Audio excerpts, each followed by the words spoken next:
What is capital gains? A capital gain is the increase in a capital asset's value and applies when the asset is sold. Capital gains apply to any type of asset, including investments like shares, cryptocurrency, or property, and those purchased for personal use. In short, a capital gain is the difference between the price you buy your asset for and the price you sell it for. You may have to pay tax on it if you make a profit. There is a tax-free capital gains tax allowance of £12,300, so you don't have to pay tax on the first £12,300 of any profit that you earn. Anything that exceeds this limit is subject to tax. If you pay the higher rate of income tax, if you're a higher or additional rate taxpayer, you'll pay 28% on your gains from residential property, 20% on your gains from other chargeable assets. If you're a basic rate taxpayer, the rate you pay depends on the size of your gain, your taxable income, and whether your gain is from residential property or other assets.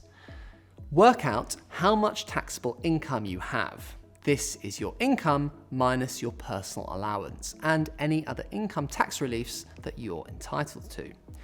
Work out your total taxable gains. Deduct your tax-free allowance from your total taxable gains.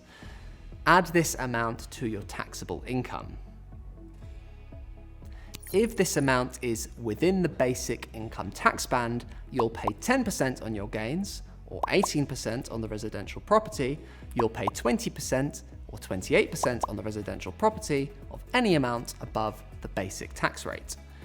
What do you pay capital gains tax on?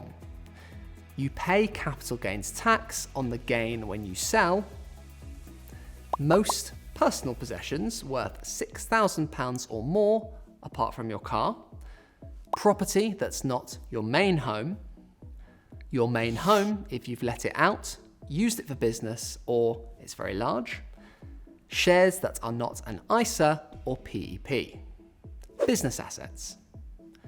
Here's an example of how capital gains tax works in action. Let's say that Emma, a UK tax resident, bought a buy-to-let property for £100,000 in 1990. 29 years later, on July 1st, 2021, Emma sold the property for £300,000. Her capital gain is £200,000, which is £300,000 minus £100,000. Her taxable capital gain is the capital gain of £200,000 minus the capital gains tax allowance £12,300 in the 2022-23 tax year, which equals £187,700, and this is the amount Emma will have to pay capital gains tax on.